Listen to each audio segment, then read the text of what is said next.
Hi everyone, my name is Emma Jones and I'm super excited to be recording this training video for you for BP Nationals. First of all, congratulations on making it to this amazing tournament at my old high school. I'm actually very pumped. I am from Western Canada High School. Back in the day, that's where my debate career started. And so I'm very excited to be back there and hopefully get a chance to meet lots of you. If you see me around, you're like, who's that blonde lady with the glasses? I watched her video. Feel free to say hi if you want to talk about debate, you have questions, and I love talking about debate. It's my favorite thing, so I would be super happy to chat with you if you have any questions about your rounds or about this video, or you just want to hang out. I'll be around. Okay, hello. Quick little bit about me. Before I jump into talking about this motion, so that you know why you should listen to the thoughts that I have about this motion. So I've been doing debate for a very long time. I started back in high school. I did all through my time in high school. I went to the U of A, the University of Alberta, and studied political science, and I did debate all through my undergrad. I debated all over the place. I have been to the World Championships 4 times. I have competed in tournaments every part of the world, especially during the COVID era. I got a chance to compete in some crazy tournaments, one in like Malaysia, some very wild time zones. I have been a finalist at the Heart House IV twice, 2 years in a row. Lost both times on a 2-3 split, I will have it be known. And last year I was the 3rd speaker at that tournament. I've also won the UBC IV, and I'm broken at tournaments like Cambridge IV, the North American University Debate Championships, the Hugo Western Canada Debate Championships. I was the 6th speaker at BP Nationals, BP Championships, the university one, in 2019. Don't think about too much how old that means that I am. And I had one more thing I was gonna say. Oh, and I went to the HWS round robin, which was a really cool experience. So there are some videos of me debating on the internet, some of which I'm super happy are on the internet, and some of which I would rather were not on the internet, but that's how it goes. That's all part of the vibe. Okay, now I live in McGill. I don't live in McGill. I live in Montreal. I go to McGill, do my master's in education, and I'm coaching one of the teams that's here at the tournament. So that's very exciting. I'm very excited to still be in the debate orbit. I think I'm officially retired, but I do still judge and coach, and maybe I'm not retired yet. I don't know. We'll see. But very excited to be here. Okay, super quick last thing. Just wanted to say a quick note about what debate means to me and why you should stay in this activity that's so beautiful and wonderful. I really credit debate with all of my critical thinking skills, genuinely all of them, especially just being able to take like a soup of information. In debate round, you listen to so many different pieces of arguments and ideas and facts and perspectives, and especially if you're in the back half, which is my favorite place to be in a BP debate, you just have to wade through all of that information and kind of make sense of it and make it make sense. And I love that. I think that's a very, very valuable skill in the world, in meetings, in conversations, like literally anywhere. And honing that has been, I've been so grateful for that experience through debate. And I also have just met like my best friends in this entire world through debate, people that I love and cherish. I'm actually getting married to the person that I debated with in undergrad and went to the World Championships with a bunch of times. So that's pretty great. Can't give a better endorsement than that for sticking around in debating. Okay. Without further ado, let's talk about this motion. I'm very excited to talk about this motion. I think that this is a cool blend of 2 things that I really like, which is education and philosophy. I will not claim to be a philosophy expert, but I think part of debate is important is also just being able to make coherent arguments about things that you don't know a ton about. So I know a decent amount about moral relativism. I'm not an expert. So if you're a philosophy bro and you're watching and you're like, that's not super correct, I'd love to hear about it. Feel free to talk to me about it. And I'd love to learn from you. Okay, let's talk about this motion. This house supports schools pushing young children to believe in moral relativism. So, okay, this is a situation. The first thing I want to talk about here is I think when people talk about modeling, they often consider it very prescriptive and very it's like you give the definitions, and they're very much like, this is the definition that the word has in the dictionary. And then you show the model and it's like the policy with which this is going to be implemented. Like teachers will spend 30 minutes per day talking about moral relativism. I want to encourage you to think about modeling a little bit different for a lot of motions, especially ones like this, where actually what you want to be doing on opening government is painting a picture of what this looks like, right? Everyone going into this debate is going to be a little bit confused, often with many debates about what this actually means, like how this takes place in the real world. And if you can clarify that for us on opening government, or on opening opposition, if opening government doesn't do a super good job of it, you already get like brownie points for just being really clear and making it really obvious like what is happening in this debate. So what do I mean by that? What does that look like in this motion? Okay, so obviously you're going to have to explain what moral relativism is. In this case, we have an info slide, so it explains that it's basically the idea that morality is socially constructed. There isn't like some objective moral truth out there somewhere that we can try to access or that we can access. It's literally just what people decide is moral is what morality is. There's no like higher force or power that tells us anything about it. So what does this look like in practice when schools are pushing for young children to believe this? So the first thing that I want to emphasize is the pushing to believe this. And this is another point I want to make, is that I think government teams are often really scared to take a burden when it feels like something they're scared to defend. So in this case, your job on government is to defend that you're going to teach this as the truth, not as like this is one perspective, but some people think that there's moral realism, like there is a moral objective truth to be accessed. No, your job on government, on opening government, on closing government is to take the burden, and that we are going to, schools will present this in a way that pushes children to believe this, as in they will present this as a more valid perspective than another perspective like moral realism. The reason why this matters, first of all, is that it's the only way this debate can mean anything. I think debaters often try to kind of hedge their bets and protect themselves by like moving to the middle.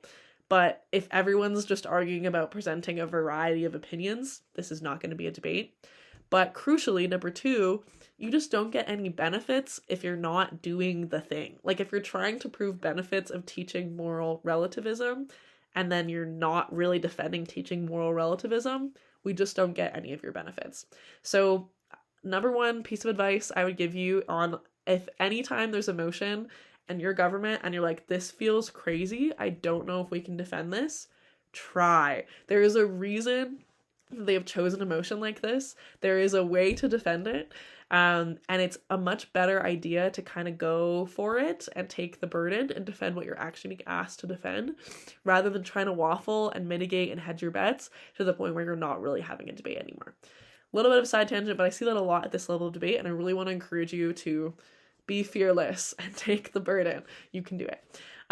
So yeah, in this case, you want to explain that this means schools will be presenting moral relativism. I'm going to not get realism and relativism mixed up as I talk about this. I'm going to keep them so clear and not confusing. Moral relativism as the truth. So they'll be portraying the fact that morality is socially constructed, not an objective fact that humans can try to access. What does that mean? Like, what kinds of things would teachers be teaching in order to convey that idea?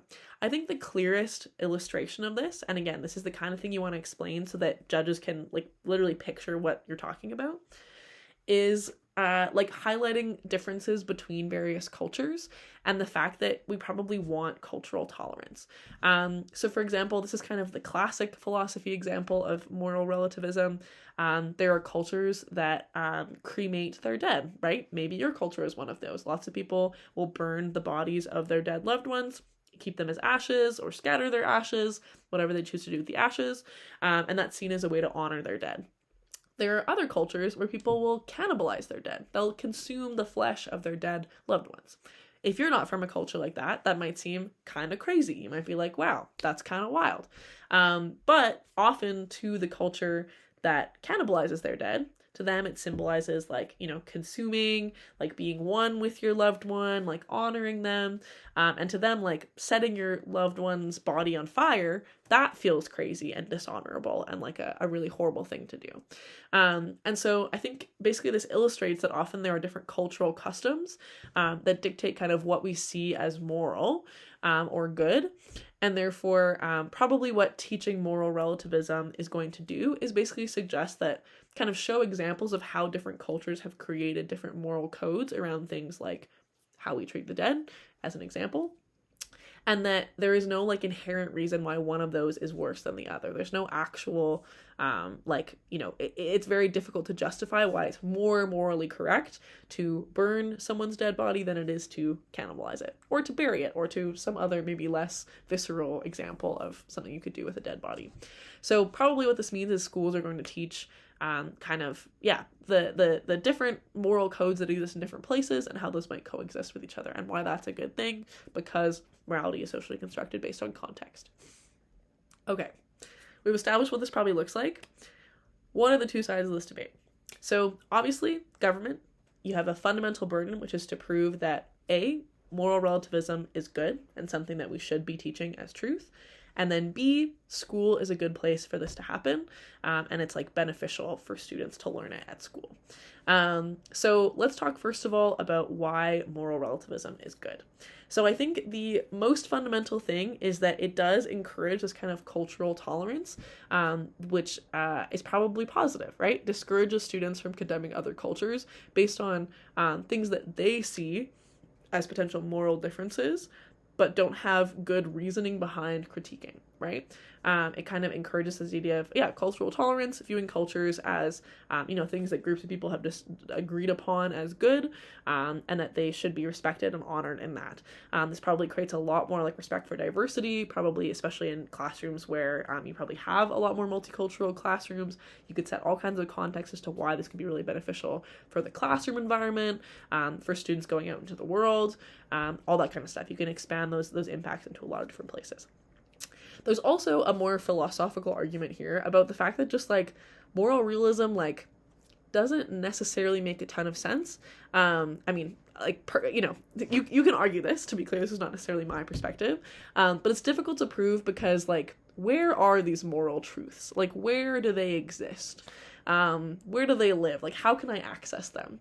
Right? It's a very difficult thing to say where the presence of moral truths are, or how humans can access them, other than just deciding amongst themselves what makes sense and agreeing on what's reasonable as a group of people, which is just moral relativism.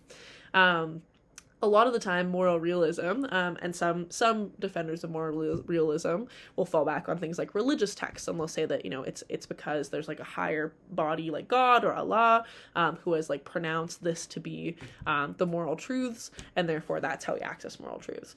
But a lot of people would say that, living in a world based on religious texts, there's all kinds of potential problems with that. And so if we either want to, that means opposition potentially has to defend either living based on religious texts, or hoping that we could try to access moral truths in a way that is unclear. And so it's kind of a burden push you can put on oppositionists to say where are these moral truths? Where are students supposed to be looking for them? How are they supposed to be accessing them? Because it's a little bit tough. Okay. Let's talk about quickly over to opposition. So on this moral relativism question, we'll get to the kind of young children school setting a little bit in a second. What does OP have to defend in this motion? There's two things that OP can decide between. I'm going to tell you which one I think is more strategic. Technically, I think you could win on either of them, but I do have a strong preference for one over the other, so I'll tell you about that. So the first thing that OP can defend is that you should teach students moral realism. So just the binary opposite of what this motion says. You should teach young children to believe in moral realism instead of moral relativism. So essentially that there is a moral truth that exists. There is an objective moral truth that exists in the world. The other thing that OP could defend is that you just do not teach either of them. That schools should not be pushing kids to believe any of this. They shouldn't be pushing moral relativism or moral realism as a benefit. Remember what I said at the beginning about basically you don't want to waffle in the middle? I'm a big fan of burdens. So I would say in general, on opposition also, I would be wary of scooting back into the middle where you're basically saying we're just gonna teach nothing. I think you take a much lower burden on opposition in this, by this approach also. And I think there's some harms to this approach too. So the first a reason why you might want to say we're just going to teach kids no moral philosophy, we're not going to teach them to believe any specific moral philosophy, is that you don't have to take on the baggage of moral realism. You don't have to take on the baggage of, where are the truths, etc., which we'll talk about a little bit in a second. But the con of this is that you basically have to defend that you cannot really engage in moral philosophy conversations with kids. And so I think that government has a lot of really good weapons in this case to be like, hey, like when kids are like bullying each other based on cultural differences, or like you get into conversations, as students often do, about controversial issues, contentious issues, like, what are you going to say? Like, how are you going to be able to approach that in a classroom setting or a school setting if you don't have some kind of stance on moral philosophy?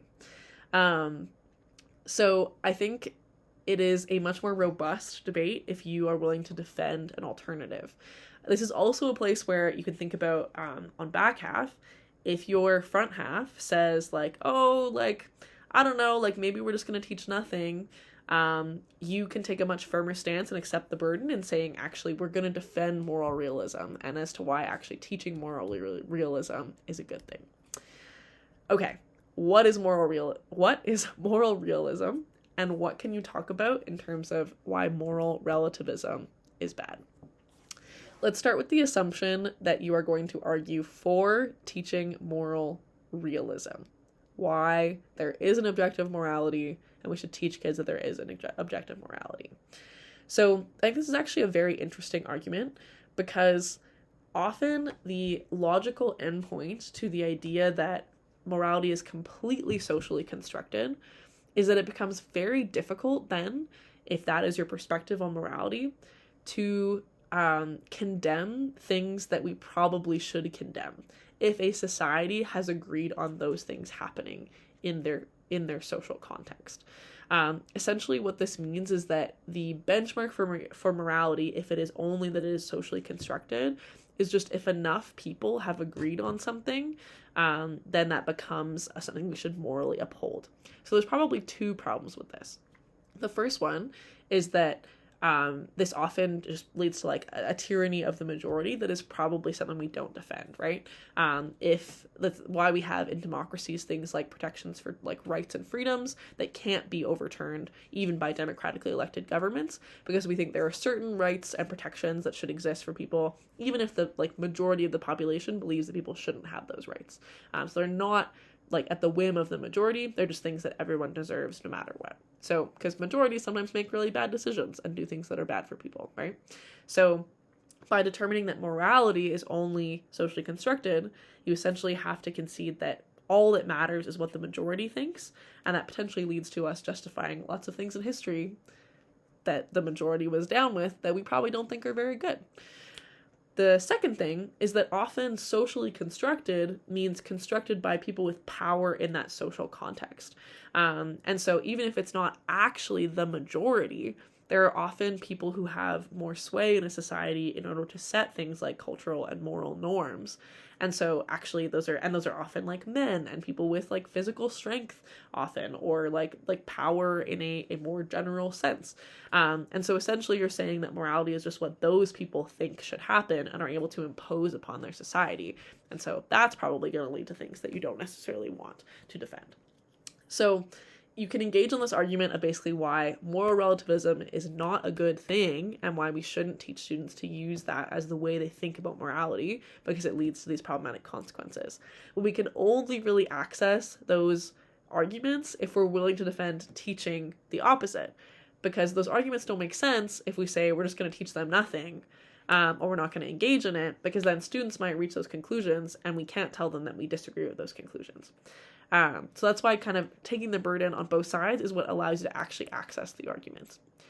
If you do decide to take an approach, which is basically that, you like don't want to teach them any moral philosophy, we're just going to like let it, or you'd want to teach them that these are all possible moral philosophy approaches you can take, then your argumentation probably looks a lot more like what is the role of moral philosophy in a young child's life, and why are they maybe not equipped to have these kinds of conversations? Why is the role of the school maybe not the one to be imposing these? You could do a whole like school versus parents responsibility kind of argument, but your whole case is going to look very different if that's your stance.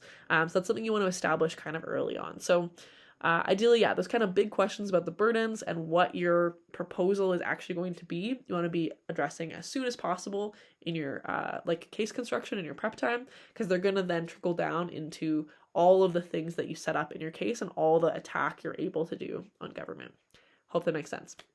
Okay, this has been a lot of rambling, a lot of me saying the words relativism and realism in ways that hopefully have mostly made sense and have not been intertwined into a crazy soup in your brain. The last note I want to talk about here on both sides is the element of the schools and the young children. So this is a place where you want to, there's sort of, a whole chunk of the debate is about moral realism, moral relativism. And an additional whole chunk of the debate is about this happening in school and with young children. And so if you're on back half, again, thinking about debate in this kind of way, you can think, okay, if you could identify that these are the two chunks of the debate, there is a very decent chance that your front half team did a great job engaging with one of those chunks. Maybe they only engage with one of those chunks and you can bring in the second chunk. Or they did a mid job engaging with the first chunk, great job engaging with the second chunk. So you're like, okay, the first chunk is where we're gonna be able to find some victory. So you're thinking of, as soon as you can break down debate into kind of the pieces of what needs to be proven in a given motion, then it's much easier to pay attention to which pieces your front half is doing well on and are probably off limits for you, and which pieces there's room for you to expand on. So let's talk briefly, in the hopes of this video not being 8 billion years long, about the context of young children and school. So this is where you want to do something called characterization. So explain to us, what are young children like?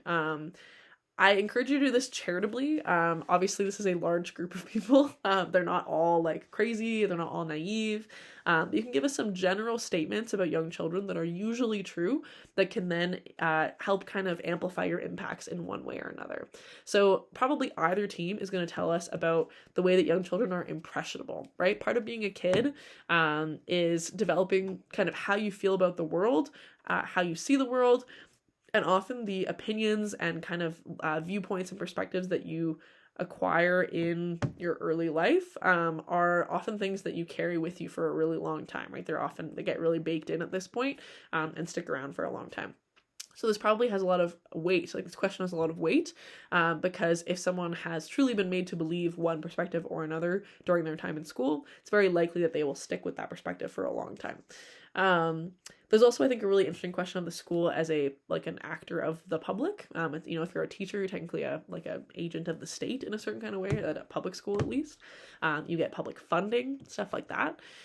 And so thinking about kind of, this is a half-baked thought, but I think the context of the school is an important thing to consider in terms of how that kind of half of the debate could play out and why this might be a good thing to pursue in schools or potentially a harmful thing to pursue in schools. Okay, this has, I think, been a very sufficient amount of me talking. I hope you learned something about moral realism and moral relativism and how you might be able to approach this kind of motion. And best of luck at the tournament this weekend. And I hope, again, I get to meet a few of you. And if I don't meet you, consider me rooting for you throughout all of your rounds. And I hope you have the best time and enjoy your tournament so much. Okay, bye!